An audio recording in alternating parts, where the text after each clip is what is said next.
The floor wax smell clung to him more than the borrowed Navy coveralls. Adam Wright, 38, CEO of HarborTech Systems, leaned on the mop as if he'd done it 100 nights before. In truth, it was only his third shift. He went by AJ now, a name stitched in fading thread above the pocket. From the mezzanine windows, Chicago's skyline bled neon into the glass. Inside, the office tower lay hollow, the hum of fluorescent lights echoing against the empty hallways. Cleaning carts rolled instead of executive chairs. The silence left too much room for thought. He remembered the words that started this. A leaked employee podcast, raw and bitter, where someone had called executives aliens behind glass. It had stuck like a shard under his skin. Aliens, not leaders, not even human. So he'd called Rudy. The veteran head of facilities had raised an eyebrow, then a laugh that turned into a cough. You mopping floors? The board would faint. Exactly, Adam had said. 1 week. Nights only. Nobody needs to know but you. And now here he was, pushing a mop across marble instead of pushing deals across conference tables. Watching how people treated the janitor. Watching how the walls breathed when no one was looking. Rudy passed him in the corridor, nodding without slowing. A silent pact. Adam tightened his grip on the mop handle, his palms stinging with blisters. He told himself it wasn't a stunt, not a PR experiment. He wanted the truth unfiltered, the kind no report or quarterly survey could ever catch. The lobby of HarborTech on a weekday morning was a world apart from the hushed corridors Adam had come to know at night. He had grown used to silence broken only by the swish of a mop or the distant rattle of an elevator. Now the space throbbed with energy. Shoes struck the marble floor in hurried rhythm, voices overlapped in clipped greetings, and the smell of espresso drifted in from the corner cafe kiosk. Adam wheeled his cart across the polished stone, head lowered just enough to pass for invisible. The reflective glass walls made him feel like a shadow moving through a brighter world. Executives and interns alike swiped their badges at the turnstiles, none sparing the janitor a glance. Then she arrived, a woman in her 20s, slim, hair gathered in a loose knot that was already coming undone. She carried too much, a worn canvas tote bulging with papers, and slung over the other shoulder, a small backpack patterned with superheroes, clearly belonging to a child. The straps dug into her as she hurried forward, breathless from the cold morning air. At the turnstile, the inevitable happened. The corner of the backpack caught on the steel arm, jerking her sideways. The tote spilled open, releasing its contents onto the immaculate floor. Pencils clattered like dry twigs, papers fanned outward. A plastic lunchbox skidded several feet before coming to rest against the wall. A bright toy car spun in a circle before toppling at Adam's boots. For a moment she simply stood there, frozen in mortification. Around her, the current of commuters split like water around a rock, people stepping wide to avoid her mess, irritation flickering across their faces. No one slowed down. Adam bent first. The toy car felt absurdly light in his hand. He crouched, gathering scattered pencils, the faint smell of graphite mixing with the sharper tang of floor polish. The young woman dropped to her knees too, reaching for the papers. Their hands met on a single sheet, brushing briefly. Her fingers were chilled from outside, his still warm despite the thin janitor's gloves. She snatched hers back quickly, cheeks flushed. "I'm so sorry," she whispered, almost as if afraid someone might hear. Adam gave a small shake of his head. "No need. Happens to everyone." "Not to them," she said, glancing up at the line of colleagues gliding through security without pause, their tailored coats and polished shoes untroubled. He offered the toy car, slipping it gently into the mesh side pocket of the backpack. Maybe they just hide it better. That earned the faintest curve of a smile before she ducked her head again. Together they gathered the last of the pencils. She clutched the lunchbox to her chest, nodded her thanks in silence, and hurried past the gate. Adam lingered just a second longer, watching her disappear into the elevators. Then he resumed pushing his cart as if nothing had happened. But something inside him had shifted. Hours later, making rounds on the 12th floor, He found her again without meaning to. She sat at a corner desk, shoulders rounded, typing steadily. Her cubicle was barren. No plants, no quirky mugs, no postcards or personal touches. Just a monitor's glow and, propped against it, a single framed photo.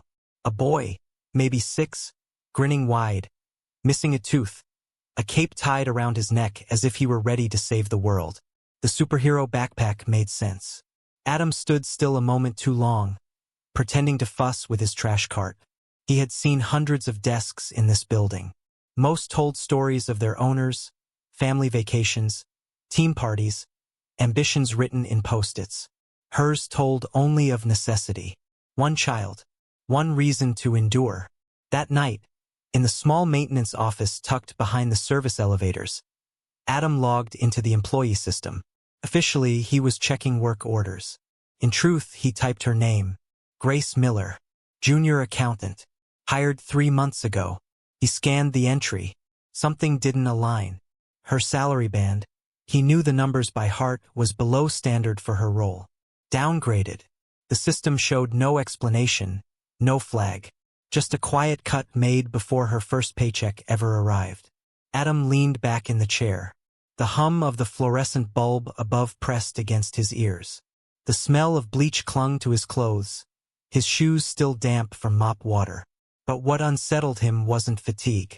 It was the knowledge that somewhere, in the same company where he signed off on million-dollar projects, a young mother was carrying a superhero backpack through the lobby, shortchanged from the moment she began. And no one seemed to notice. No one but the janitor. The break room at 2 in the afternoon was nearly silent. The lunch rush had long passed, leaving only the faint hum of the vending machine and the smell of burnt coffee lingering in the pot. A row of chairs lined the wall, half of them squeaking when touched, the others worn smooth from years of tired bodies. Adam stepped inside with the same cart he'd been pushing all day. A few candy wrappers littered the counter, the floor sticky near the fridge where someone had spilled juice. He moved slowly, buying time. His body ached from the mop handle and the pretense of labor, but his mind buzzed. Grace was there.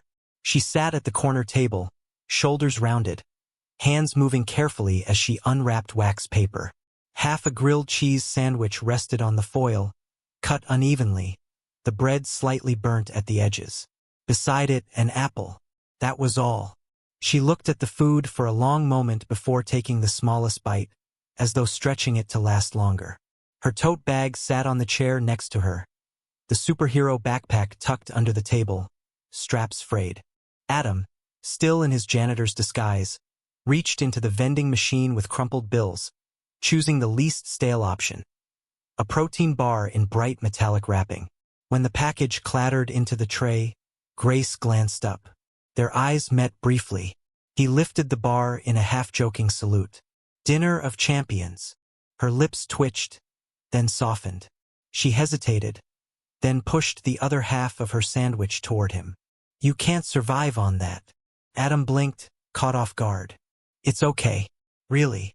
I insist, she said almost shyly. It's just a sandwich. Easier to eat together than alone. For a second, he wondered if she could see through him. The warmth in her voice, the way she offered without hesitation. It unsettled him more than the disguise. Carefully, he sat across from her, sliding the sandwich closer. The first bite was ordinary cheese, bread, nothing more. But the moment felt weighted, as if they were sharing something larger. She watched him with a faint curiosity. You smile too easily, she said suddenly. Adam raised an eyebrow. Is that a bad thing? For a janitor on the night shift? Maybe, she replied, her tone half teasing, half tired truth. He shrugged. Guess I don't know how to frown properly. The silence stretched, not uncomfortable, just fragile. She took another bite of her sandwich, then sighed, almost as if speaking to herself. Daycare called me twice this morning. Leo's been coughing, but if I leave early again. She shook her head, tucking a strand of hair behind her ear. Mr. Carver's already looking for excuses. One mistake and he'll bury me. Adam let his voice stay casual, quiet. Carver. She nodded. Accounting manager. Everyone walks on eggshells around him. He doesn't yell, he humiliates. Subtle. Public. Like you're supposed to thank him for reminding you how replaceable you are. She paused, eyes flicking to the table. And he's my reviewer tomorrow. The words hung in the air. Her hands fidgeted with the foil wrapper, folding and unfolding it until the crease shone. I thought this job would give us breathing room, she said softly. But rent keeps climbing. Daycare is more than half my paycheck. I'm still paying off hospital bills from when Leo was born. Some days it feels like I'm just falling behind in slow motion. Adam's throat tightened. He wanted to say something, offer a promise, reveal himself, change her world with a word. But that wasn't why he was here. Not yet. Instead, he set down the protein bar. "Want to split this too? Trade for honesty." Her laugh was soft, almost startled. "Not much of a trade." "It is," he said. "Most people spend their lunch hiding." Grace studied him, eyes narrowed slightly, as though weighing whether to believe him. Then she nodded once, accepting a piece of the bar. For a few minutes they ate in silence. Outside the frosted glass, voices echoed down the hallway. Meetings resuming, deadlines pulling people back into rhythm. But in the break room, time slowed. Adam watched her carefully tuck the apple core into a napkin, slip it into her tote. No waste, no luxury. Her movements carried the precision of someone who counted not just money, but minutes, favors, even breaths.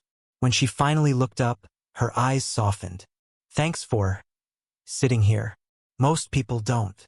Adam gave the smallest smile. "Most people miss what matters."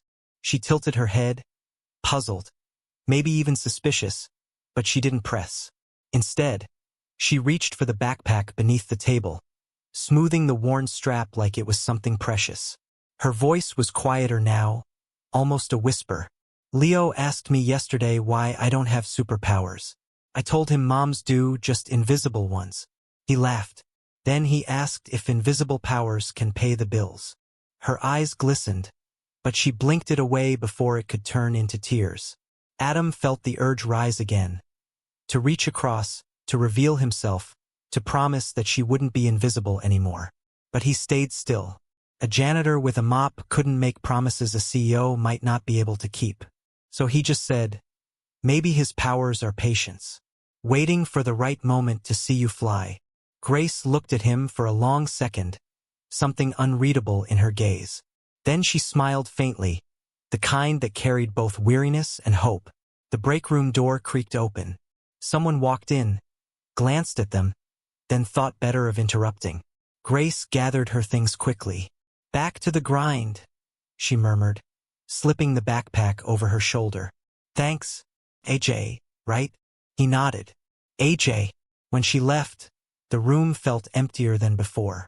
The half-eaten sandwich, the faint scent of cheese, the quiet honesty left behind.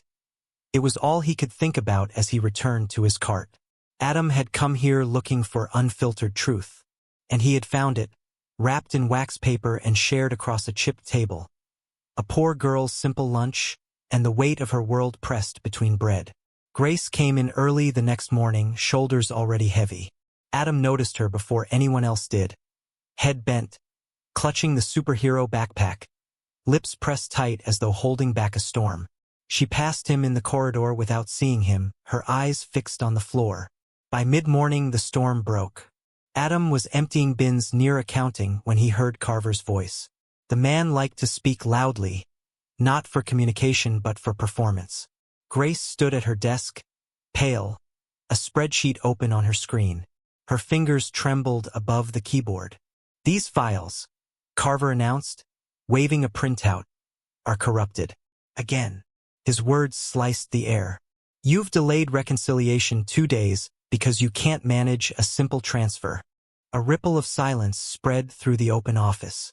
People glanced up, then down, their faces closing quickly. No one intervened.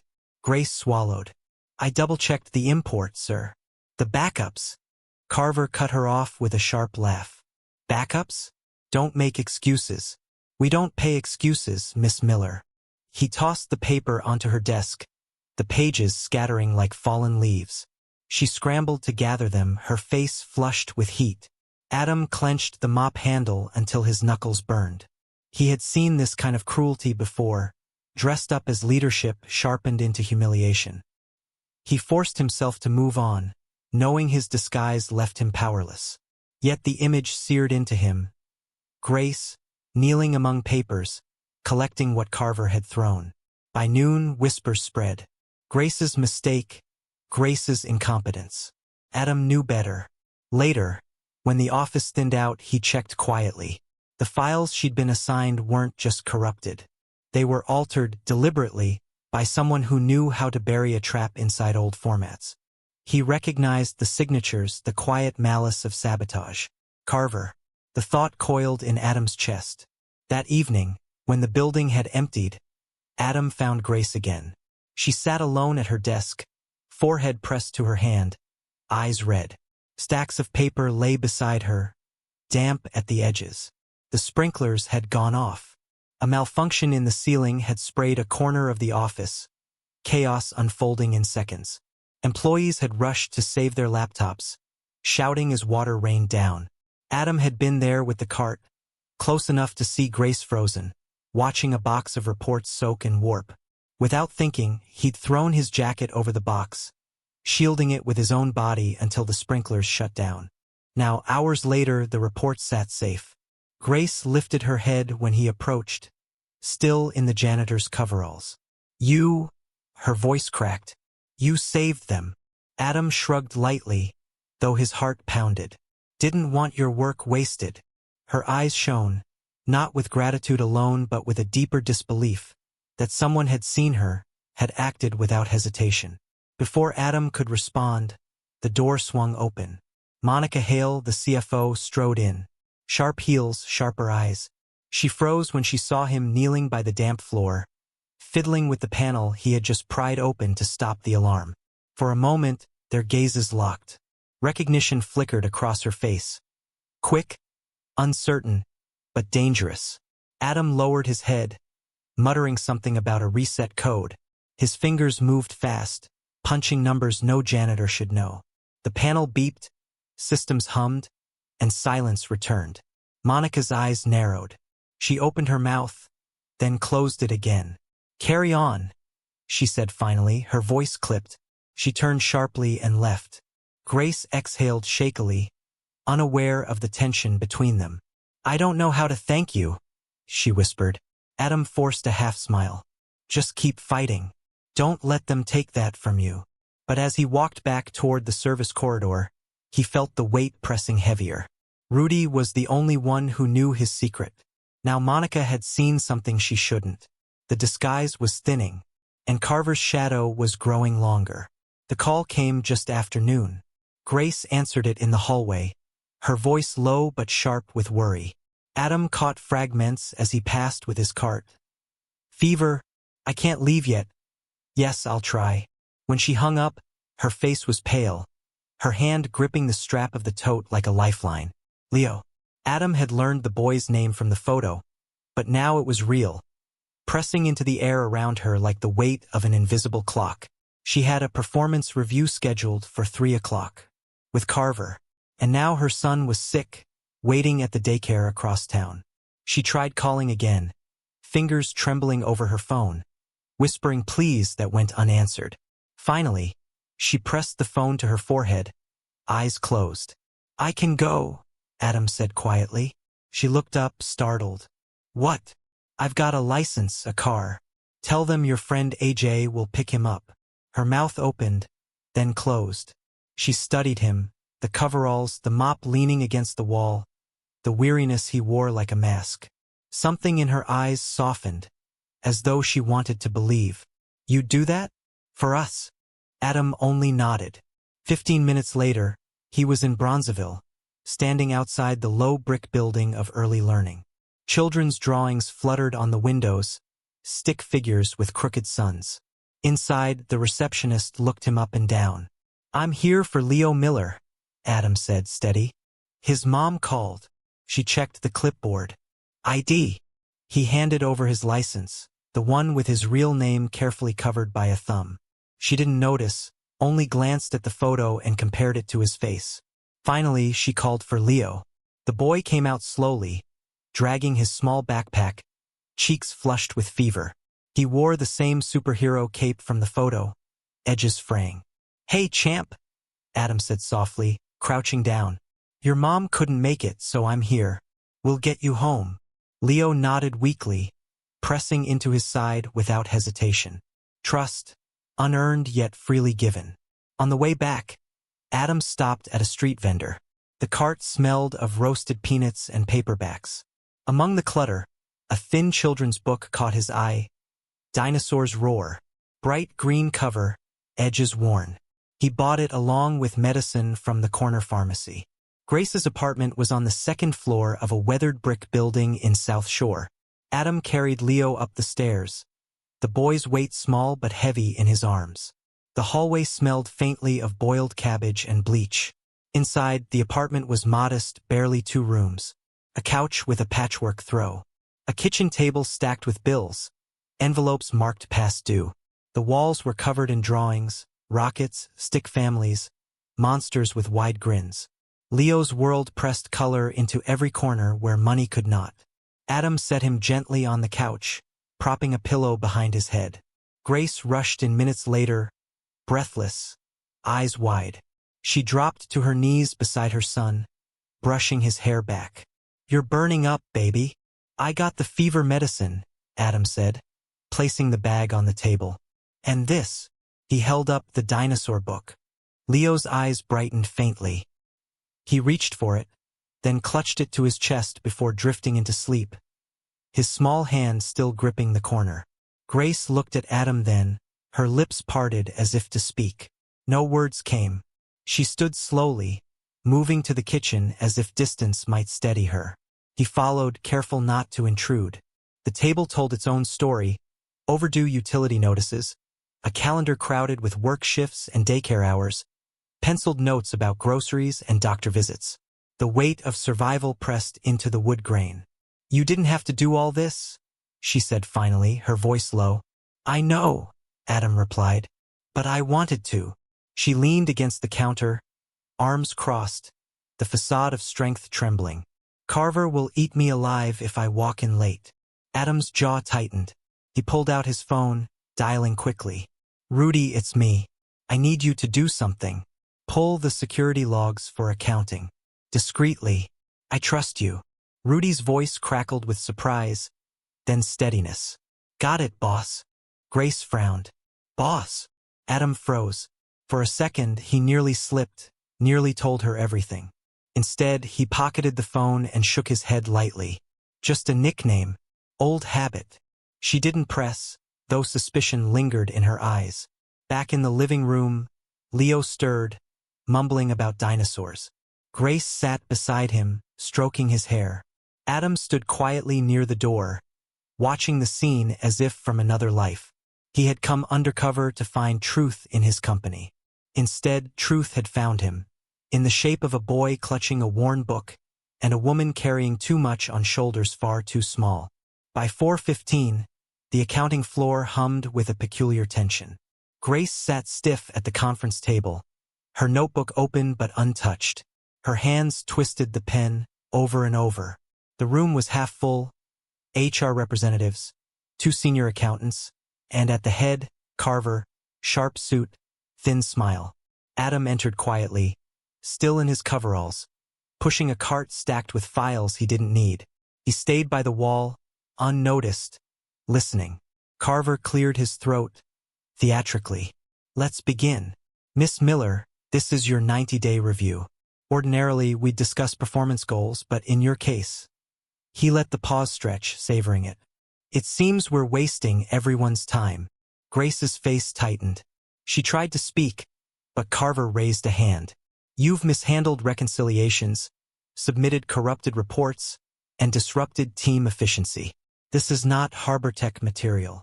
His words echoed cold in the room. "Effective immediately, your employment is terminated." HR shifted uncomfortably.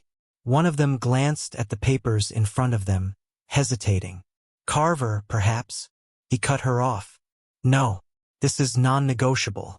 Miss Miller is not suited for our standards. Security will escort her. The door opened. Every head turned. Adam stepped inside, but not as AJ. His hair was neatly combed, his navy suit pressed sharp. No cap, no mop. The room froze in disbelief. "Hold security," Adam said, his voice steady. "There's been a mistake." Carver blinked, stunned, then forced a laugh. "Mr. Wright? What on earth?" But Adam was already moving. He placed a USB drive on the table. "Play the footage." Rudy had delivered, quiet and precise. The logs appeared on the screen. Carver at his desk, late at night, pulling up Grace's files. His hands deliberate, deleting, altering, planting corrupted copies. Then, a separate entry, him approving her downgraded pay band at hiring without HR authorization. The silence that followed was brutal. Adam's eyes locked on Carver. "You sabotaged her work. You humiliated her in front of colleagues. And you stole from her paycheck. This company was not built for that." Carver's face drained of color. He opened his mouth, but HR cut in, voice clipped. "Effective immediately. You are suspended pending termination and investigation." Security moved quietly this time, not for Grace, but for him. Carver shoved back his chair, sputtering, but no one listened. The door shut behind him, leaving the air heavier, yet freer. Grace sat frozen. Her pen had rolled from her fingers onto the table. Slowly, she turned to Adam. "So all this time," her voice broke, "you were him?" Adam nodded, the disguise falling completely now. "It started as a plan. I needed to see Harbor Tech without filters, to understand what people face when no one's watching. But with you," he hesitated, searching for words. "Grace, our talks, caring for Leo, that wasn't an act. None of it." Her breath shook. She looked down, unable to meet his eyes. Around them, HR murmured quietly, beginning to draft official notes. But Adam's focus never wavered from her. He leaned forward slightly. "You deserved better from this company. From me." For the first time since the meeting began, Grace let out a sound. A small, incredulous laugh, edged with tears. "I don't know whether to thank you or hate you right now." Adam's expression softened. "Maybe both." HR cleared their throat. "Miss Miller, your original offer has been reinstated with back pay. Your records will be corrected immediately." Grace blinked rapidly, trying to process the shift. An hour ago, she had been preparing to pack her desk. Now, the man who had pushed her mop cart, who had sat across from her eating half a sandwich, stood revealed as the CEO, dismantling her tormentor in front of the entire department. The room slowly emptied, HR shuffling papers, colleagues avoiding eye contact. Grace stayed seated, silent, staring at the photo of Leo she always carried in her bag. Adam waited until the door shut behind the last of them. Then he spoke, quietly, almost tentative. "I can't ask you to forgive me for hiding who I was. But I want you to know, everything else was real. The way I listened, the way I cared for Leo, that was me." Her eyes shimmered, but she didn't look up. "I don't know if I can believe you." Adam swallowed, his voice breaking its polished calm for the first time. "Then let me prove it. Not as your boss, not as a CEO, just as the man who doesn't want to see you carry all this alone." The clock on the wall ticked quietly. Grace finally lifted her head, studying him with an expression that carried both distrust and something softer beneath, something dangerously close to hope. The weeks that followed moved quietly, almost cautiously. Grace requested a transfer to internal audit under a different VP. HR formalized everything, even noting their personal relationship disclosure with clinical detachment. At work, she kept her distance, and Adam respected it. Reform came instead, policies reshaped, small programs built from the truths he had seen at night. Bridge pass, free meals in the cafeteria, no questions asked. Parent flex, stipends for childcare, flexible hours for parents. A new hotline routed through facilities, Rudy's steady hand making sure voices were heard. It was change, not yet enough, but real. Outside Harbor Tech, life found another rhythm. Grace left the office by 5 more often than not, and picked Leo up with a little less weight on her shoulders. Adam sometimes saw them from afar, never pushing, waiting. The first time they truly met again was at a park, after Leo's soccer practice. Evening light stretched long across the grass. Adam approached carefully, suit jacket traded for a sweater.